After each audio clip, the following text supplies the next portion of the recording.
Hello students, welcome to our channel आई पढ़ाई। इस वीडियो में हम क्लास 9th का chapter force and laws of motion शुरू करेंगे। इस पर्टिकुलर वीडियो में हम दो टॉपिक्स पर फोकस करेंगे। पहला टॉपिक है व्हाट इज़ फोर्स। हम ये समझेंगे कि फोर्स क्या है।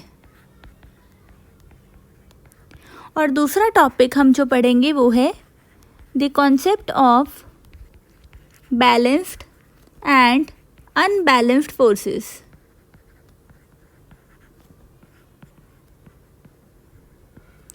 ओके, तो ये दो टॉपिक हम इस वीडियो में बहुत अच्छे से कवर करेंगे and strictly according to NCERT cover करेंगे, ताकि आपको स्कूल के एग्ज़ाम्स में बहुत अच्छे से हेल्प मिल सके और जब भी आपको चैप्टर रिवाइज करने की ज़रूरत पड़े आप ये वीडियो देख सकते हैं।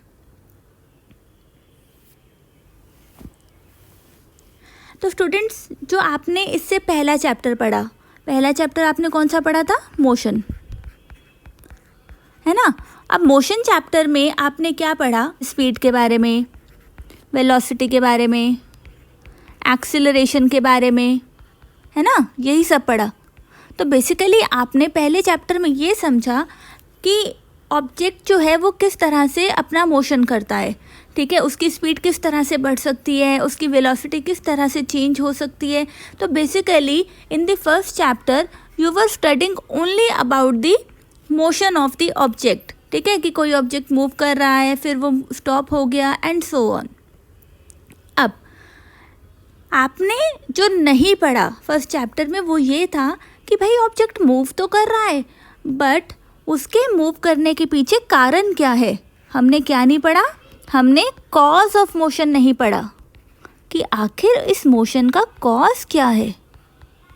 ये तो हमने पढ़ा ही नहीं, है ना। ये तो बहुत बड़ा क्वेश्चन मार्क रह गया। भाई हमने पढ़ा कि ऑब्जेक्ट 10 मीटर पर सेकंड से मूव कर रहा है, फिर एक्सीलरेशन लगा और उसकी स्पीड 12 मीटर पर सेकंड हो गई, पर भाई कैसे हुई ये तो हमें पता ही नहीं चला। एक्सीलरेशन हुई, एक्सीलरेशन लगी ऑब्जेक्ट पे, तो कैसे लगी एक्सीलरेशन हमें इसके बारे में कुछ भी नहीं पता, ठीक है। अब इन सब चीज़ों का जो आंसर है वो कहाँ छुपा है? इस चैप्टर में, force and laws of motion. तो इस चैप्टर में हम ये अच्छे से समझेंगे कि ऑब्जेक्ट जो मूव कर रहा है उसके मूव करने के पीछे कारण क्या है, कॉज क्या है, या ऑब्जेक्ट जो अपनी स्टेट ऑफ मोशन को चेंज कर रहा है तो उसके पीछे कारण क्या है। ओके, तो पुराने ज़माने में क्या हुआ कि ये जो मोशन है ना ऑब्जेक्ट्स की, इसने ना बड़े बड़े साइंटिस्ट लोगों को बड़ा कंफ्यूज करके रखा था। उन्हें समझ में नहीं आ रहा था कि आखिर ये हो क्या रहा है, क्योंकि वो क्या नोटिस करते थे कि कोई ऑब्जेक्ट अगर रेस्ट पर है तो वो अपनी स्टेट को मेंटेन कर रहा है, वो तो रेस्ट पर ही है। लेकिन अगर कोई ऑब्जेक्ट मूविंग है, आपने उसे थोड़ा सा फोर्स देकर अगर आपने उसे अगर हिट किया और वो मूव करने लगा तो वो हमेशा के लिए मूव नहीं करता, वो आगे जाकर कुछ देर के बाद वापस से रेस्ट में आ जाता है ना। हम लोग यही ऑब्जर्व करते हैं अपनी डे टू डे लाइफ में। तो पुराने ज़माने में लोगों को क्या लगा कि जो रेस्ट है ना, rest is the natural state of object. Rest is the natural state of object. मतलब लोगों को ऐसा लगने लगा कि ऑब्जेक्ट का जो नेचुरल स्टेट है ना वो रेस्ट ही है, रेस्ट पर है तो अपनी स्टेट को मेंटेन कर रहा है, और अगर मूव कर रहा है तो थोड़ी देर के बाद जाके रुक जाएगा, तो वही उसका क्या है? Natural state. ओके, लेकिन फिर कुछ साइंटिस्ट जैसे कि गैलीलियो, न्यूटन, इन्होंने इस सोच को बदला। इन्होंने कहा कि नहीं, ऐसा नहीं है। इन्होंने इसके पीछे की जो बेसिकली आप कह सकते हो इसके पीछे का जो लॉजिक है वो समझाने की कोशिश की। ओके, तो हम भी वो समझने की कोशिश करते हैं। तो हम लोग अपने डे टू डे लाइफ में क्या ऑब्जर्व करते हैं? व्हाट डू वी ऑब्जर्व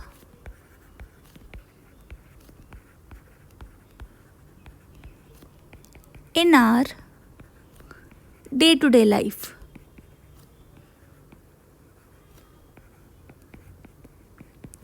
हम ये ऑब्ज़र्व करते हैं कि भाई अगर कोई ऑब्जेक्ट रेस्ट पर है और हमें इसको मूव कराना है तो हमें क्या करना पड़ेगा, थोड़ा सा एफर्ट लगा के इसको पुश करना पड़ेगा, ठीक है, तो ये मूव करने लगेगा।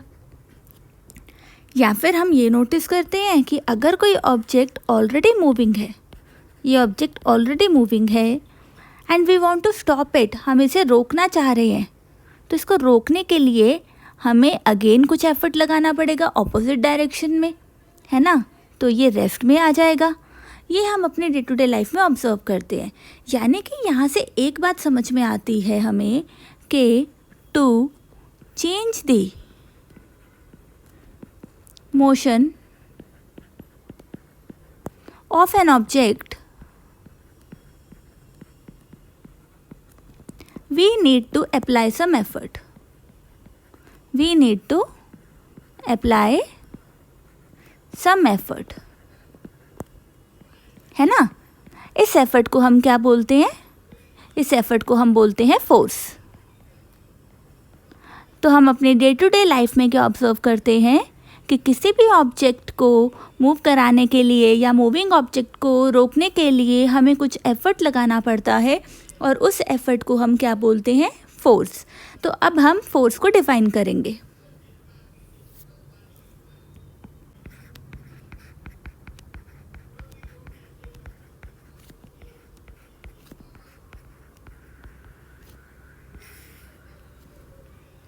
What is a force?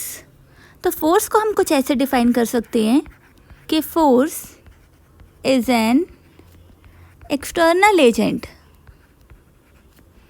Force is an external agent that can change the state of motion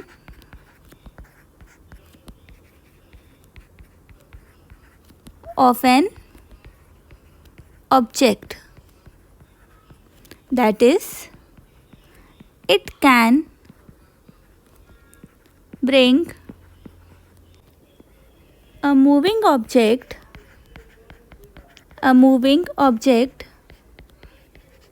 to rest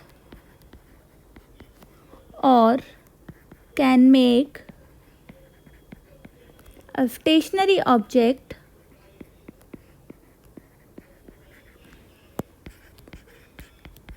move. Okay, इस तरह से आप लोग फोर्स को डिफाइन कर सकते हो। अब क्लास 8 में आपने फोर्स को पढ़ रखा है इन फॉर्म ऑफ पुश और पुल, और आपने क्लास 8 में और क्या पढ़ रखा है, आपने पढ़ रखे हैं इफ़ेक्ट्स ऑफ फोर्स। तो हम एक बार उसे रिवाइज कर लेते हैं। What are the effects of force?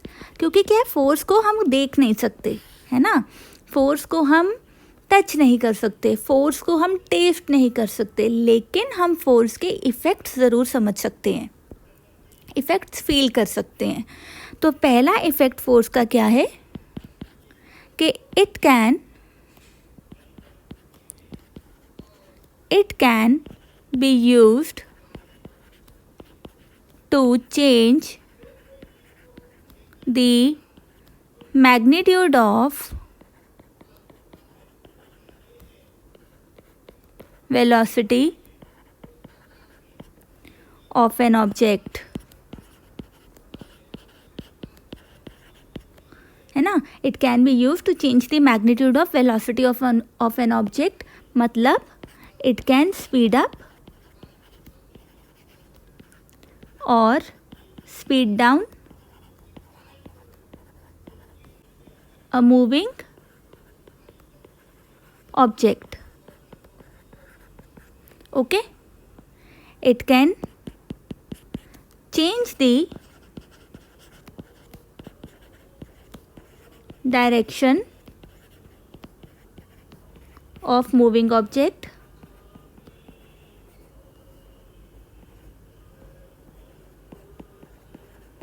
and it can also change the shape and size of an object.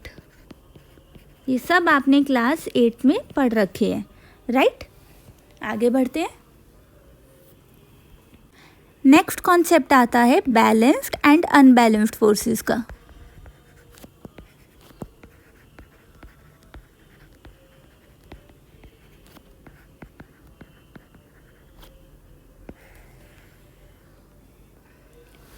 ये बहुत इंपॉर्टेंट कॉन्सेप्ट है क्लास 9th के लिए एंड अक्सर ये एग्ज़ाम्स में पूछा जाता है। बैलेंस्ड अनबैलेंस्ड फोर्सेस की डेफिनेशन पूछी जा सकती है और इसके ऊपर कोई आप कह लो कि छोटा सा न्यूमेरिकल भी पूछा जा सकता है। ओके, तो आपकी एनसीईआरटी का ही एग्जांपल लूँगी मैं कि मानो आपके पास एक टेबल है, टेबल पर बॉक्स रखा है,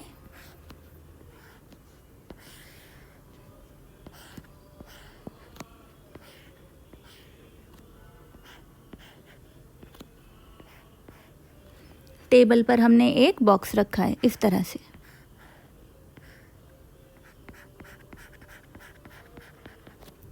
ओके, एंड हमने दो स्ट्रिंग्स ली है, एक स्ट्रिंग हमने लेफ़्ट साइड पर बांध दी और दूसरी हमने राइट साइड पर बांध दी।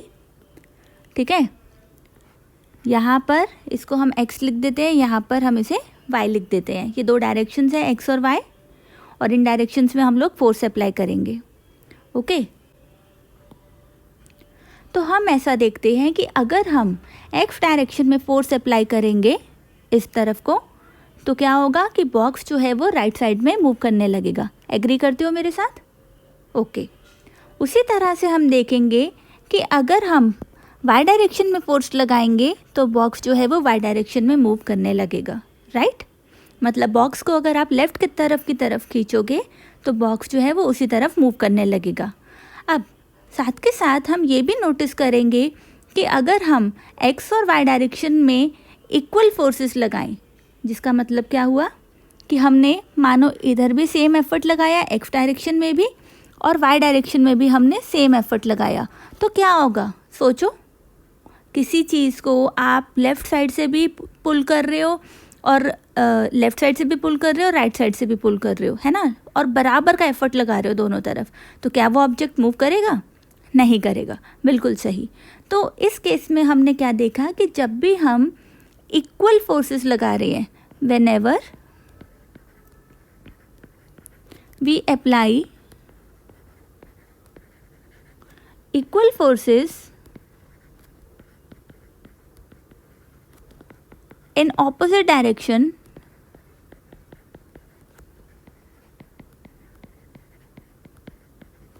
on an object, the object does not move. Okay, such forces, इस तरह की फोर्सेस को हम क्या बोलते हैं? Balanced forces. Such forces are called balanced forces.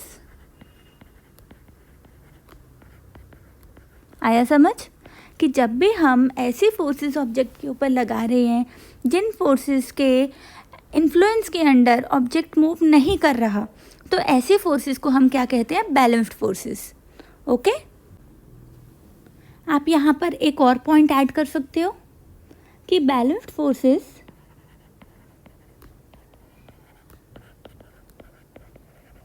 Do not change the state of rest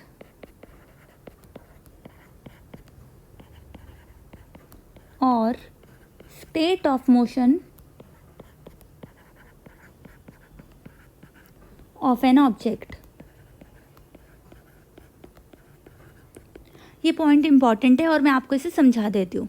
देखो, जब ये पहली बात कह रहे हैं कि it does not change the state of rest of an object, वो तो हमने देख लिया कि बॉक्स रेस्ट पर था, आपने दोनों तरफ बराबर फोर्सेस लगाई तो ऑब्जेक्ट स्टिल रेस्ट पर ही रहा, वो मूव नहीं किया। राइट, अब हम दूसरा पॉइंट मैंने लिखा है ना, स्टेट ऑफ मोशन को भी चेंज नहीं करता, इसको समझते हैं।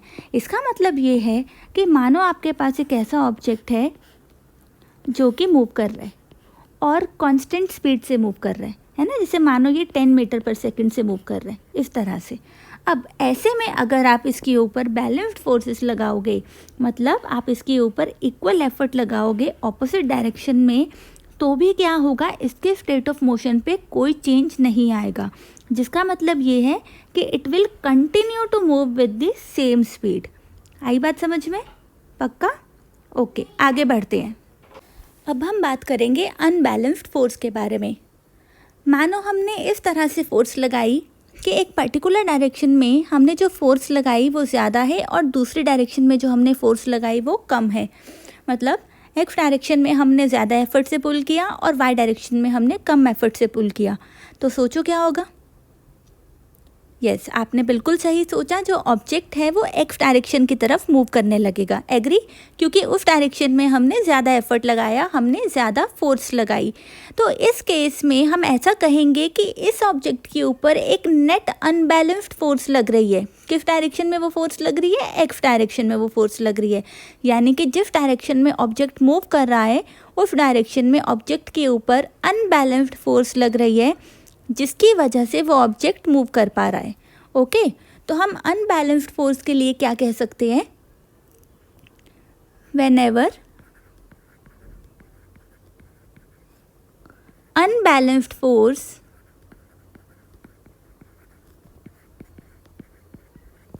acts on an object,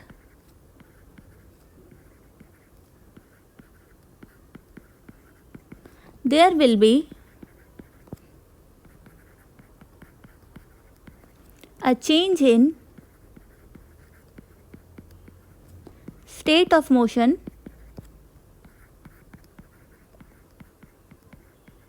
or state of rest of the object। तो समझे, किसी भी ऑब्जेक्ट का स्टेट ऑफ मोशन या स्टेट ऑफ रेस्ट चेंज करने के लिए आपको क्या लगाना पड़ेगा? एक अनबैलेंस्ड फोर्स, यानी कि आपको क्या लगानी पड़ेंगी? अनइक्वल फोर्सेस लगानी पड़ेंगी, अनइक्वल फोर्सेस। तभी आपका ऑब्जेक्ट जो है वो अपनी स्टेट ऑफ मोशन या फिर स्टेट ऑफ रेस्ट को चेंज करेगा। मतलब जो ऑब्जेक्ट रेस्ट पर है इट विल स्टार्ट मूविंग, और जो ऑब्जेक्ट ऑलरेडी मोशन में है वो या तो स्पीड अप होगा या फिर स्पीड डाउन होगा, या फिर उसकी डायरेक्शन भी बदल सकती है।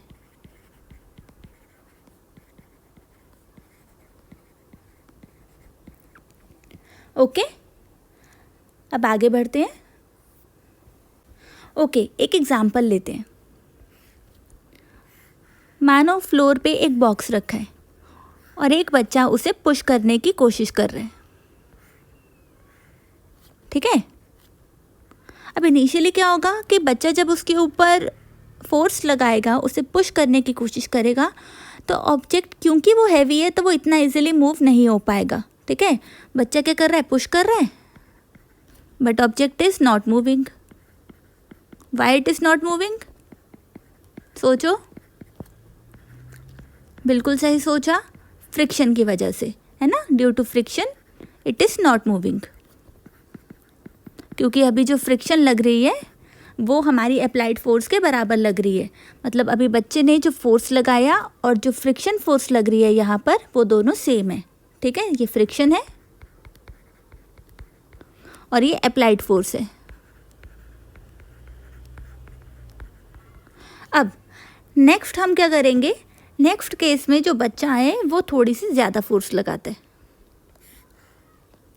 सेम ब्लॉक है, बच्चा जो है अब थोड़ा सा ज़्यादा एफर्ट लगा रहा है, इस तरफ को एफर्ट बढ़ा दिया, लेकिन अभी भी बॉक्स जो है वो मूव नहीं कर पा रहा। तो उसके पीछे कारण क्या है? आपने पढ़ा है फ्रिक्शन सेल्फ एडजस्टिंग फोर्स है। तो फ्रिक्शन जो है वो थोड़ी सी और बढ़ गई। ठीक है, अभी भी दोनों जो है वो इक्वल है, बैलेंस्ड फोर्सेस लग रही है। पहले भी बैलेंस्ड फोर्स लग रही थी, अभी भी बैलेंस्ड फोर्सेस लग रही है, क्योंकि दोनों बराबर है, इसीलिए जो ऑब्जेक्ट है वो मूव नहीं हो पा रहा। ओके, तो यहाँ पर भी हम क्या कह सकते हैं कि box will not move. Why it will not move? क्योंकि जो फ्रिक्शन है it is equal to applied force. ठीक है। अब तीसरे केस में बच्चे ने क्या किया, बच्चे ने सोचा कि इतनी कम फोर्स में ये नहीं मूव करेगा, तो बच्चे ने अब की बारी से बहुत ज़्यादा तेज़ी से फोर्स लगाया इसके ऊपर। बच्चे ने इसके ऊपर बहुत तेज़ी से फोर्स लगाया है ना, बहुत ज़ोर से इसको पुश किया। तो अब बच्चे ने बहुत ज़्यादा फोर्स लगाया, अब फ्रिक्शन उतनी सफिशेंट लग नहीं सकती थी, तो फ्रिक्शन तो कम लगी, अप्लाइड फोर्स ज़्यादा थी, तो बॉक्स जो है वो मूव हो गया किस डायरेक्शन में, अप्लाइड फोर्स की डायरेक्शन में, और ये है फ्रिक्शन। अब जो बॉक्स है वो इधर को मूव हो गया, ठीक है, इन डायरेक्शन ऑफ अप्लाइड फोर्स। इसे हम लिख लेते हैं यहाँ पर, box starts moving in direction of applied force. Okay, तो यहाँ पे क्यों मूव कर पा रहा है अप्लाइड फोर्स के डायरेक्शन में, क्योंकि यहाँ पर जो फ्रिक्शन लग रही है बॉक्स के ऊपर उसका मैग्नीट्यूड कम है किससे, अप्लाइड फोर्स से, जिसकी वजह से एक नेट अनबैलेंस्ड फोर्स एक्ट कर रही है बॉक्स के ऊपर। ठीक है, नेट अनबैलेंस्ड फोर्स एक्ट कर रही है ऑब्जेक्ट के ऊपर। उस अनबैलेंस्ड फोर्स की डायरेक्शन क्या है, वो डायरेक्शन जिस डायरेक्शन में ऑब्जेक्ट मूव कर रहा है। तो आई होप आपको यहाँ पर बैलेंस्ड फोर्स और अनबैलेंस्ड फोर्स का कॉन्सेप्ट जो है समझ में आया होगा इस एग्जाम्पल के थ्रू। ओके, आगे बढ़ते हैं। अच्छा, जनरली हमने देखा है कि जब भी हम बाइसाइकिल चलाते हैं, है ना, तो अगर हम उसे एक बार पेडल मार के छोड़ दें तो क्या होगा, bicycle will stop after some time.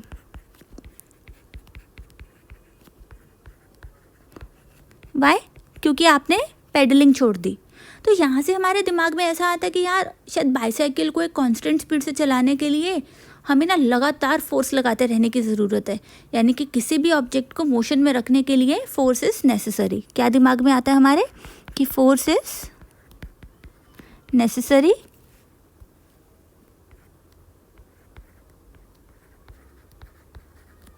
To make an object move with constant velocity, ऐसा हमारे दिमाग में आता है। पर एक्चुअल में मैं आपको बताऊं तो ये जो कॉन्सेप्ट है ये बिल्कुल गलत है, बिल्कुल गलत। पुराने ज़माने में भी लोगों को यही लगता था कि किसी भी ऑब्जेक्ट को मूव कराने के लिए, मतलब एक कांस्टेंट स्पीड उसकी मेंटेन करने के लिए फोर्स ज़रूरी है। ये बिल्कुल गलत है। क्यों? क्योंकि वहाँ पर हम कहीं ना कहीं फ्रिक्शन को इग्नोर कर देते हैं। अरे भाई, क्या हो रहा है कि देखो कोई ऑब्जेक्ट मूव कर रहा है, जैसे एक बॉल की मैं बात करती हूँ। बॉल को आपने हल्का सा पुश किया, बॉल अभी मूव कर रही है, मूव कर रही है, मूव कर रही है, रुक गई। आपको लगा भाई इस बॉल को तो मूव कराते रहने के लिए मुझे क्या ज़रूरत थी, मुझे कांस्टेंट फोर्स लगाने की ज़रूरत थी। पर ऐसा नहीं है। आप वहाँ पे ये भूल रहे हो कि यहाँ पर एक और फोर्स है, फ्रिक्शन। फ्रिक्शन जो कि इसकी मोशन को अपोज कर रही है। तो एक फोर्स तो ऑलरेडी लग रही है, फ्रिक्शन, है ना।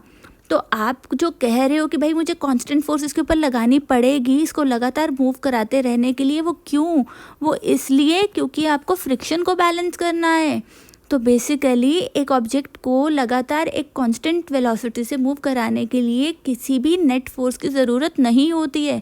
अगर यहाँ पर फोर्स और फ्रिक्शन जो है वो लगातार एक दूसरे को बैलेंस करेंगे तो ऑब्जेक्ट अपनी स्टेट ऑफ मोशन को मेंटेन करेगा। ओके, उसे एक्सटर्नल फोर्स की, उसे किसी नेट एक्सटर्नल अनबैलेंस्ड फोर्स की ज़रूरत नहीं है। समझे मेरी बात? तो यहाँ पर हम क्या कह सकते हैं कि भाई ये जो कॉन्सेप्ट है ना ये बिल्कुल गलत है, क्योंकि हमने इस केस में या हमने मूविंग ऑब्जेक्ट के केसेस में अक्सर फ्रिक्शन को इग्नोर किया है। हमने ये तो देखा ही नहीं कि फ्रिक्शन भी तो लग रही है जिसकी वजह से ऑब्जेक्ट रुक रहा है। तो हम क्या बोल सकते हैं, ये बहुत इम्पॉर्टेंट है, हम क्या बोल सकते हैं कि an object moves with a uniform velocity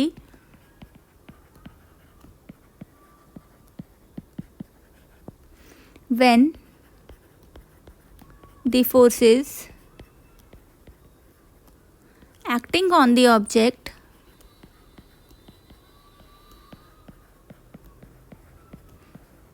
are balanced. and there is no net external force on it. Okay यहाँ पर हमने किन फोर्सेस के बारे में बात की? The forces acting on the object are balanced. हमने किन फोर्सेस की बात की? Applied force and friction. Okay, आया समझ में? तो एक ये कॉन्सेप्ट बहुत इंपॉर्टेंट है और दूसरे कॉन्सेप्ट पर आ जाते हैं. वो तो हमने बात कर ली कि ऑब्जेक्ट मूव करता रहेगा लगातार कांस्टेंट वेलोसिटी से अगर उसके ऊपर लगने वाली फोर्सेस बैलेंस्ड है और उसके ऊपर कोई भी नेट एक्सटर्नल अनबैलेंस्ड फोर्स नहीं लग रही. लेकिन क्या होगा जब उसके ऊपर एक नेट एक्सटर्नल अनबैलेंस्ड फोर्स लगेगी, वो भी समझ लेते हैं. If N unbalanced force is applied on an object,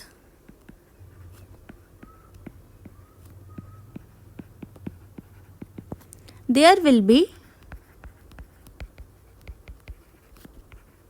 change in its speed और डायरेक्शन ऑफ मोशन. तो जब भी किसी ऑब्जेक्ट के ऊपर कोई एक्सटर्नल अनबैलेंस्ड फोर्स लगेगी तो या तो उसकी स्पीड चेंज होगी, कम या ज़्यादा होगी, या फिर उसकी डायरेक्शन ऑफ मोशन बदल जाएगी. ओके, मतलब स्पीड सेम रहेगी लेकिन डायरेक्शन ऑफ मोशन बदल जाएगी. ऐसा एग्जांपल आता है किसका? सर्कुलर मोशन का.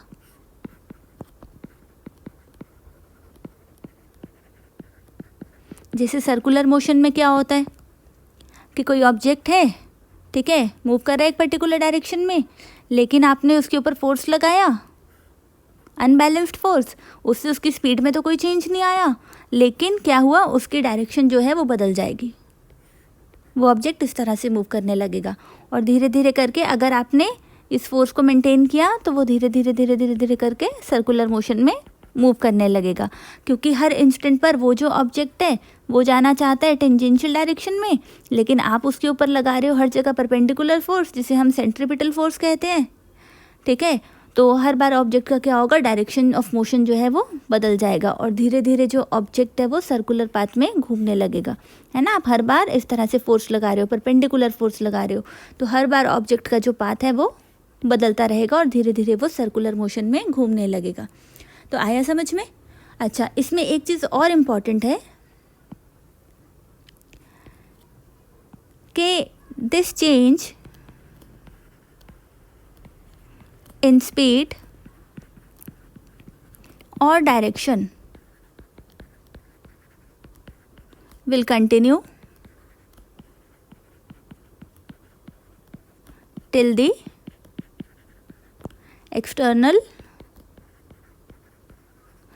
net external unbalanced force is acting on the object. Okay, मतलब जब तक वो net external unbalanced force object के ऊपर लगती रहेगी तब तक वो अपनी डायरेक्शन बदलता रहेगा, या तब तक वो स्पीड अप होता रहेगा या स्पीड डाउन होता रहेगा.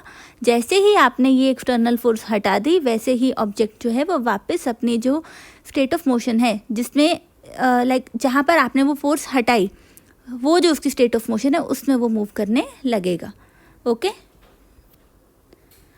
तो इस वीडियो में हमने बात कर ली है फोर्स और बैलेंस्ड और अनबैलेंस्ड फोर्सेस के बारे में, जो कि आई होप आपको समझ में आया होगा. आपका जो भी डाउट हो इन दो टॉपिक से रिलेटेड आप यहाँ पर कमेंट सेक्शन में लिखो, मैं उसे नेक्स्ट वीडियो में पक्का से कवर अप करूँगी.